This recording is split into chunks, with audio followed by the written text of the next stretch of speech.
প্রিয় BA fifth সেমিস্টারের ছাত্রছাত্রীরা, আজকে আমি যে বিষয় নিয়ে আলোচনা করব সেটি হচ্ছে তোমাদের যে পলিটিক্যাল সায়েন্সের ডিএসসি A2 পেপারটি রয়েছে, ইন্ডিয়ান ফরেন পলিসি। এই সাবজেক্ট থেকে আজকে আমি তোমাদের গুরুত্বপূর্ণ বাছাই করা স্টার মার্ক প্রশ্নগুলো নিয়ে আলোচনা করব। যে প্রশ্নগুলো পড়বো সেগুলো যদি ভালো করে তোমরা অনুশীলন করো, আমি আশা করি তোমরা প্রত্যেকে 80 থেকে 90% উপরে তোমরা কোশ্চেন কমন পাবে। একটি বা দুটি প্রশ্ন তোমাদের একটু চেঞ্জ করতে হবে, তবে আমি বলবো 15 নম্বর এবং 10 নম্বরে 100%ই কোশ্চেন তোমরা কমন পাবে। তার জন্য তোমাদের কি করতে হবে, মাত্র গুটি কয়েক প্রশ্ন তোমাদের পড়ে যেতে হবে। একদম লাস্ট মিনিটের সাজেশন, যারা একান্তই কিছু পড়ে উঠতে পারোনি বিশেষ করে তাদের জন্য এই সাজেশনটি অত্যন্ত গুরুত্বপূর্ণ। তাই মনোযোগ সহকারে দেখবে এবং তোমাদের পিপি স্টাডি ক্লাসের সাজেশন পেয়ে তোমরা কতটা উপকৃত হও সেগুলো তোমরা কমেন্ট বক্সে লিখে জানাবে, এবং তোমাদের আর কোন কোন সাবজেক্টে সাজেশন লাগবে সেগুলো তোমরা কমেন্ট বক্সে লিখে জানাতে ভুলবে না। তো চলো দেখে নিই আমাদের মডিউল 1 গুরুত্বপূর্ণ প্রশ্ন 10 নম্বরের। বিদেশ নীতি গঠনের ক্ষেত্রে প্রচারের ভূমিকা আলোচনা করো। 2022 এবং 20-তে এসছে প্রশ্নটি, 2024-এও কিন্তু রিপিট করে দিতে পারে, ঠিক আছে? তাই এই প্রশ্নটা খুব ভালো করে পড়বে। কূটনীতির যে কোনো দুটি ধরন সম্পর্কে আলোচনা করো, এই প্রশ্নটি অত্যন্ত গুরুত্ব সহকারে পড়বে। এই দুটি প্রশ্ন ভালো করে পড়ে নিও, আমি আশা করি এই দুটি প্রশ্ন থেকেই তোমরা একটি 10 নম্বরের প্রশ্ন কমন পেয়ে যাবে। আর এর থেকে শর্ট সাজেশন হয় না, তোমরা এই দুটো প্রশ্ন অন্তত ভালো করে পড়ো, এবং তার সাথে তোমরা একটু পড়ো এই পররাষ্ট্রনীতি প্রণয়নে জাতীয় স্বার্থের ভূমিকা আলোচনা করো। এই তিনটে পড়ে যাও। যারা একান্ত পড়ে উঠতে পারো তারা প্রথমে এই দুটো প্রশ্ন পড়ে যাও, 1 এবং 2, ঠিক আছে? এবং যারা মনে করছে না স্যার আমরা একটু ভালো আরও দুটো প্রশ্ন আমরা পড়তে কোনো অসুবিধা নেই, আমরা পড়বো, একটু রিভিশন দেবো, তাহলে আমি বলবো রিস্ক না নিয়ে তোমরা 4 নম্বরের প্রশ্নটি করে নেবে। মানে এই চারটে প্রশ্ন যদি করে যাও, আমি আশা করি তোমরা একটি 10 নম্বরের 100% কমন পাবেই পাবে। কূটনীতির সংজ্ঞা দাও, পররাষ্ট্রনীতি ও কূটনীতির মধ্যে পার্থক্য আলোচনা করো, এই প্রশ্নটি, ঠিক আছে? এই চারটি প্রশ্ন খুব ভালো করে পড়বে। তারপর দেখো, পররাষ্ট্রনীতির হাতিয়ার হিসাবে সামরিক শক্তির ভূমিকা যাচাই করো। পররাষ্ট্রনীতির হাতিয়ার হিসাবে সামরিক শক্তির ভূমিকা যাচাই করো, এই প্রশ্নটি পড়বে। তারপর মডেল 1-এ চলে আসবো। মডেল 1-এর 15 নম্বর প্রশ্ন কি পড়বে, তার মানে মাত্র আমি 5টি প্রশ্ন রেখেছি তোমাদের 10 নম্বরের এত বড় সিলেবাস থেকে। তো তোমরা এই 5টির মধ্যে প্রথম দুটো প্রশ্ন খুব ভালো করে পড়বে, এবং পরের 3 নম্বর প্রশ্নটিও খুব ভালো করে পড়ে যাবে। মানে প্রথম 3টি প্রশ্ন পড়লেই তোমরা 10 নম্বরে একটা কমন পেয়ে যাবে।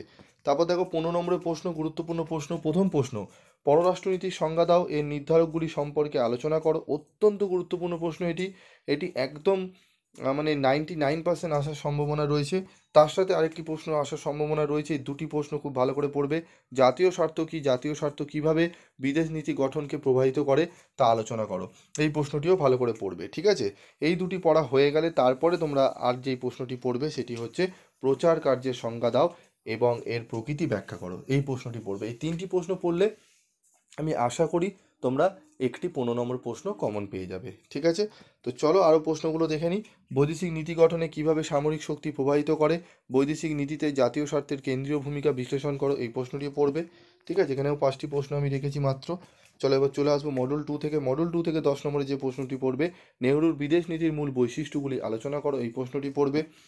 কাশ্মীর সমস্যা কিভাবে ভারত পাকিস্তান সম্পর্কে প্রভাব বিস্তার করেছে তা সংক্ষেপে আলোচনা করো, এই দুটি প্রশ্ন খুব ভালো করে পড়বে, ঠিক আছে? একদম বাছাই করা প্রশ্ন, তোমাদের বলে দিচ্ছি যে প্রশ্নগুলো বলছি পড়ে যেও, দেখবে তোমরা রাষ্ট্রবিজ্ঞানে খুব বেশি পরিমাণে কমন পাবে, এবং উত্তরের কোয়ালিটি যদি ঠিকঠাক করে লিখতে পারো। প্রিভিয়াস বিগত বছরগুলোতে আমি স্টাডি মেটেরিয়াল যেগুলো আমি তৈরি করে দিয়েছি, আমার যারা ছাত্রছাত্রীরা রয়েছে পড়েছে, তারা কিন্তু 70 নিচে কেউ নাম্বার পায়নি, 70 থেকে 75%। এবং যারা ইউটিউব চ্যানেল ফলো করেছে তারাও কিন্তু 60%-এর নিচে পায়নি। তোমরা কমেন্টস দেখলেও বুঝতে পারবে সেগুলো কোনো ফেক কমেন্ট নয়, সব ছাত্রছাত্রীরাই যারা পায় তারাই কমেন্ট করে। 60 থেকে 65+ নাম্বার কিন্তু তারা পেয়েছে ইউটিউব চ্যানেল অনলি ফলো করে, কোনো টিউশনই নয়, কোনো সেরকম বইপত্র তাদের কাছে নেই। তো তাও তারা 65+প্লাসের ওপরে নাম্বার পেয়েছে। তো একটু ভরসা করে পিপি স্টাডি ক্লাসের সাজেশনগুলো করে যেও, তোমরা দেখবে ঠকবে না। ভারতের বিদেশ নীতির মূল স্তম্ভ কিভাবে জোট নিরপেক্ষ নীতির গুরুত্ব আলোচনা করো, ঠিক আছে? নীতির গুরুত্ব আলোচনা করো, এই 3টি প্রশ্ন একটু ভালো করে তোমরা করে নিও, কষ্ট করে করে নিও, দেখবে তোমরা অনেকটাই উপকৃত হবে। চলে আসবে এরপর 15 নম্বর প্রশ্ন। আরেকটি প্রশ্ন আছে, যদি চাও পড়তে পারো, ভারত ও বাংলাদেশ দ্বিপাক্ষিক সম্পর্কে সীমাবদ্ধতাগুলি উল্লেখ করো, যদি পারো পড়ে নিতে পারো, ঠিক আছে? চলো মডিউল 2 থেকে দেখে নিই।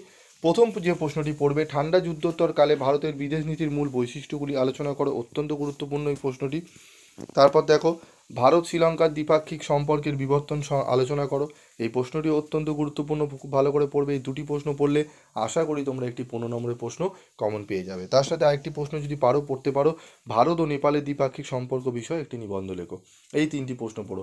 প্রত্যেকটা মডিউল থেকে আমি তিনটে তিনটে করে প্রশ্ন বলছি, মিনিমাম বলতে বলছি আমি, কিন্তু দুটো, মানে দুটো তুমি মোট 4টে 10 নম্বর এবং 4টে 15 নম্বর প্রশ্ন পড়লেই তোমরা কিন্তু 25 25 50 নম্বর তোমার কভার হয়ে যাচ্ছে। তুমি যদি হিসাব করে ভালো করে দেখো, মাত্র আমি তোমাকে আমি 4 4 8টি প্রশ্ন আমি তোমাদের বলছি, 10 নম্বরের 4টি, 15 নম্বরের 4টি, 8টি প্রশ্ন পড়লেই 50 নম্বর।